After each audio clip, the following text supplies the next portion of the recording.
get cooking, cooking with Kathy.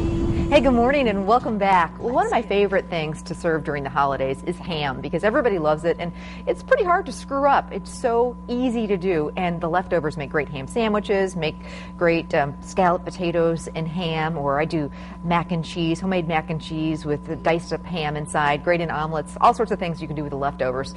And to take ham to the next level, I always like to do a glaze. And a ham glaze is so easy to do. I'm going to show you how to make a really yummy one. It's a honey orange glaze, and it turns out perfect every time. So basically, we're going to use a cup of honey, and we're just going to heat this all together in a saucepan. So 1 cup of honey. People pay a lot of money for those expensive glazed hams, and you can just glaze your own. And this glaze works for any type of ham, whether it's boneless, bone-in, whatever the size. If you're doing a smaller ham, we've got a big guy in the oven here, you could kind of cut this recipe in half. I just added about 1/3 of a cup of apricot preserves, a little bit of soy sauce. That ham's salty enough, but we just want that great flavor. And this is where the orange comes in.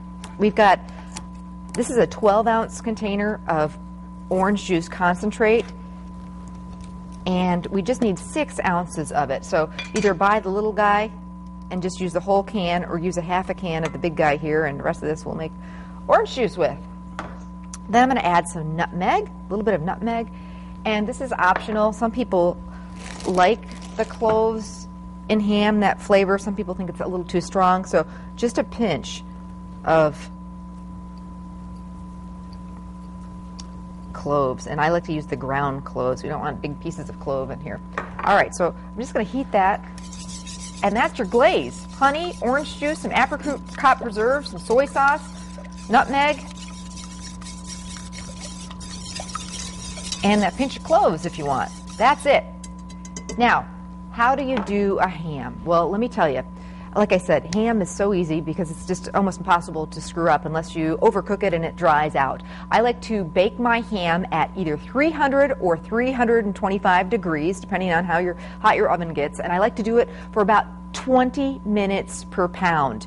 You can use your meat thermometer, and you want it to be heated all the way through internal temperature at about 120 degrees. So just think about that, 20 minutes per pound in about a 300 to 325 degree oven. You can cover it with foil if you want to make sure it doesn't get dried out. And as far as the glaze goes, you don't want to put the glaze on until about the last half hour of cooking, or it will burn. So I'm going to get this wonderful ham out of the oven. I love the spiral sliced hams because then nobody has to be worried about slicing them. So this glaze, you can either baste it or pour it on and then put this back in the oven, and it'll just get all wonderful and caramelized.